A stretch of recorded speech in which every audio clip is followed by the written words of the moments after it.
Hi friends, ಇವತ್ತು simple ಆಗಿ ಬಟಾಟೆ ಸಾರು ಯಾವ ರೀತಿಯಾಗಿ ಮಾಡೋದು ಅಂತ ನೋಡೋಣ ಬನ್ನಿ. ಉತ್ತರ ಕರ್ನಾಟಕ ಸ್ಟೈಲಲ್ಲಿ ಯಾವ ರೀತಿಯಾಗಿ ಮಾಡೋದು ಅಂತ ನೋಡೋಣ ಬನ್ನಿ. ಇಲ್ಲಿ ನಾನು 3 ಆಲೂಗಡ್ಡೆನ ತೊಗೊಂಡಿದ್ದೀನಿ. ಇದನ್ನು ಕುದಿಸೋಕೆ ಇಡ್ತೀನಿ. ನಾನೀಗ 3ನೇ ತೊಗೊಂಡಿರೋದು ನಾನು. ಬನ್ನಿ, ಇದು ಕುದಿಸ್ಕೊಂಡ್ಬಂದು ಮತ್ತೆ ಕಂಟಿನ್ಯೂ ಮಾಡ್ತೀನಿ. ನಾನು ಇಲ್ಲಿ ಬಟಾಟೆ ಕೂಡ ಕುದಿಸ್ಕೊಂಡಿದ್ದೀನಿ. ಹಾಗೆ ಒಂದು ಈರುಳ್ಳಿ, ಟೊಮೆಟೊ, ಬೆಳ್ಳುಳ್ಳಿ ಕೂಡ ತೊಗೊಂಡಿದ್ದೀನಿ. ಈ ಕಡೆ ಕಾಯಕ್ಕಿಟ್ಟಿದ್ದೀನಿ. ಎಣ್ಣೆ ಕಾಯ್ದಿದೆ, ಅದಕ್ಕೆ ಈಗ ಸಾಸಿವೆ ಹಾಕ್ತಿದ್ದೀನಿ.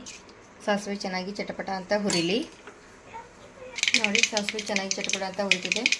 ಅದಕ್ಕೆ ಸ್ವಲ್ಪ ಜೀರಿಗೆ ಕೂಡ ಹಾಕ್ತಿದ್ದೀನಿ.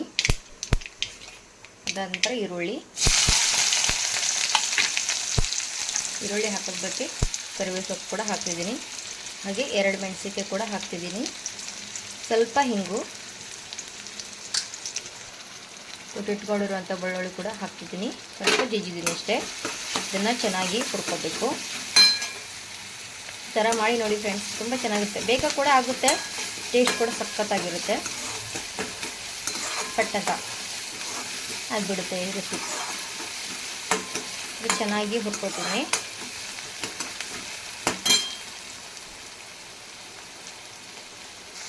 ಟೊಮೆಟೊ ಕೂಡ ಅಷ್ಟೇ ಚೆನ್ನಾಗಿ ಮೆತ್ತಗಾಗೋರ್ಗು ಹುರ್ಕೋತೀನಿ. ಟೊಮೆಟೊ ಮೆತ್ತಗಾಯ್ತಂದರೆ ಅದರಲ್ಲಿರೋ ರಸ ಎಲ್ಲ ಇದಾಗ್ಬಿಡುತ್ತಲ್ಲ, ಚೆನ್ನಾಗಿರುತ್ತೆ.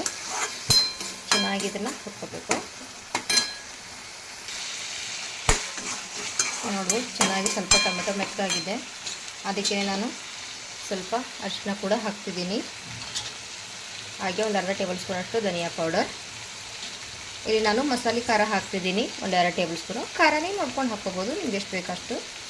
2 ಟೇಬಲ್ ಸ್ಪೂನ್ ಹಾಕ್ತಿದ್ದೀನಿ. ಚೆನ್ನಾಗಿ ಇದನ್ನೆಲ್ಲ ಒಂದು ಸರ್ತಿ ಮಿಕ್ಸ್ ಮಾಡಬೇಕು.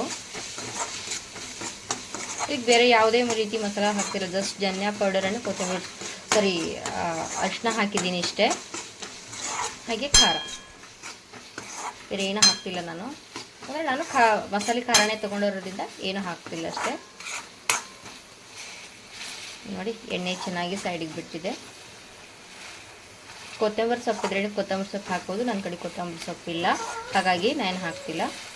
ಹಾಗೆ ನಾನು ಇಲ್ಲಿ ಸೈಡಿಗೆ ನೀರು ಕಾಯಕ್ಕಿಟ್ಟಿದ್ದೆ. ಯಾಕಂದರೆ ಯಾವುದೇ ಗ್ರೇವಿ ಮಾಡಬೇಕಾದ್ರೂ ಕಾಯ್ದೆ ನೀರು ಹಾಕಿದ್ರೆ ಚೆನ್ನಾಗಿ ಕಟ್ ಅನ್ನೋದು ಬರುತ್ತೆ. ಹಾಗಾಗಿ ಏನಾಯಿತು, ನಿಮ್ಗೆ ಎಷ್ಟು ಬೇಕೋ ಅಷ್ಟು ತಿಳಬೇಕು ಅಂತ ನೋಡಿಕೊಂಡು ನೀವು ನೀರು ಹಾಕ್ಬೋದು.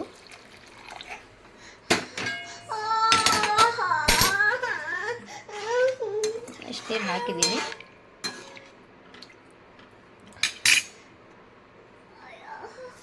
ನೋಡಿ, ಅದಕ್ಕೆ ನಾನಿಲ್ಲಿ ಬಟಾಟನ ಈ ಥರ ಕೈಯಿಂದನೇ ಒಡೆದು ಹಾಕ್ತಿದ್ದೀನಿ. ಚಾಕುವಿಂದ ಕಟ್ ಮಾಡಿದ್ರೆ ಚೆನ್ನಾಗಿ ಬರಲ್ಲ, ಅದಕ್ಕೆ ರಸ ಹತ್ಕೊಳ್ಳಲ್ಲ. ಹಾಗಾಗಿ ಈ ಥರ ನಾನು ಒಡೆದು ಹಾಕ್ತಿರೋದು. ಇನ್ನೂ ಬೇಕಂದರೆ ನೀವು ನೀರು ಕೂಡ ಹಾಕ್ಕೋಬೋದು.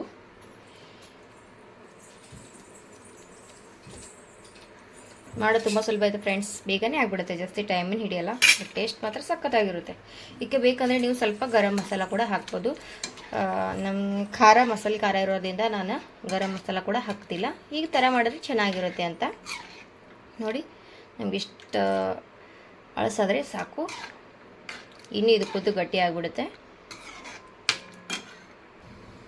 ಇದಕ್ಕೆ ನಾನಿಲ್ಲಿ ರುಚಿಗೆ ತಕ್ಕಷ್ಟು ಉಪ್ಪು ಕೂಡ ಹಾಕ್ತಿದ್ದೀನಿ.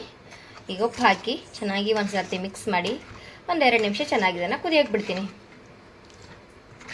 ಒಂದು 2 ನಿಮಿಷ ಕುದ್ಬಳಕೆ ಅದು ಕುದಿಲಿ. ಒಂದು 2 ನಿಮಿಷ ಚೆನ್ನಾಗಿ ಮುಚ್ಚಲೇನು, ನಾನು ಹೀಗೆ ಮುಚ್ದೇನೆ ಕುದಿಸೋಕೆ ಇಡ್ತೀನಿ ಇದನ್ನು. ನೋಡಿ, ಚೆನ್ನಾಗಿದೆ, ಒಂದು ಕುದಿ ಬಂದಿದೆ. ಅದಕ್ಕೆ ನಾನಿಲ್ಲಿ ಒಂದು 2 ಟೇಬಲ್ ಸ್ಪೂನಷ್ಟು ಶೇಂಗಾ ಪೌಡರ್ನ ಹಾಕ್ತಿದ್ದೀನಿ. ನೋಡಿ, ಸಾಕು, ಒಂದು 2 ಟೇಬಲ್ ಸ್ಪೂನ್ ಹಾಕಿದ್ದೀನಿ. ನಾನು ಚೆನ್ನಾಗಿ ಮಿಕ್ಸ್ ಮಾಡಿ ಇನ್ನೂ 1 ನಿಮಿಷ ಚೆನ್ನಾಗಿ ಕುದಿಯೋಕೆ ಬಿಡ್ತೀನಿ. ನೋಡ್ಬೋದು, ಈ ಥರ ಆಗಿದೆ. ಸಾರು ಜೊತೆ ಸರಿ ಚಪಾತಿ ಜೊತೆ ಮತ್ತು ಅನ್ನ ಜೊತೆ ಚೆನ್ನಾಗಿರುತ್ತೆ ಇದು. ರೈಸ್ ಜೊತೆ ಹೋಗೋರು, ಪೂರಿ ಕೂಡ ಮಾಡಿದ್ರೆ ಪೂರಿ ಕೂಡ ಸಖತ್ತಾಗಿ ಕಾಂಬಿನೇಷನ್ ಇದೆ ಇದು. ಜೋಳದ ರೊಟ್ಟಿ ಇದ್ದರೆ ಜೋಳದ ರೊಟ್ಟಿ ಕಲ್ಸ್ಕೊಂಡು ತಿನ್ನೋಕಂದ್ರೂ ಇನ್ನೂ ಸಖತ್ತಾಗಿರುತ್ತೆ. ಎಲ್ಲದಕ್ಕೂ ಓಕೆ ಅಂತ ಹೇಳ್ಬೋದು. ಇನ್ನೂ 1 ನಿಮಿಷ ಕುದಿಯೋಕೆ ಇಡ್ತೀನಿ. ನೋಡಿದ್ರಲ್ಲ ಫ್ರೆಂಡ್ಸ್, ಉತ್ತರ ಕರ್ನಾಟಕದ ಬಟಾಟೆ ಸಾರು ಯಾವ ರೀತಿಯಾಗಿ ಮಾಡೋದಂತ. ಇದು ಬಟಾಟೆ ಸಾರು ರೆಡಿ ಆಗಿದೆ. ಈಗ ನೀವು ಸರಿ ಟ್ರೈ ಮಾಡಿ ನೋಡಿ, ಹೇಗೆ ಬಂತಂತ ಕಮೆಂಟ್ ಮಾತ್ರ ತಿಳಿಸಿ. ಚೆನ್ನಾಗಿರುತ್ತೆ, ಈ ಥರ ಬೇಗನೆ ಆಗಿಬಿಡುತ್ತೆ, ಟೈಮೇನು ಜಾಸ್ತಿ ಹಿಡಿಯಲ್ಲ. ಹಾಗಾಗಿ ಥ್ಯಾಂಕ್ಸ್ ಫಾರ್ ವಾಚಿಂಗ್. ಮತ್ತೆ ನಾಳೆ ಹೊಸ ವಿಡಿಯೋ ಸಿಗೋಣ. ಅಲ್ಲಿವರೆಗೂ ಟೇಕ್ ಕೇರ್, ಬಾಯ್.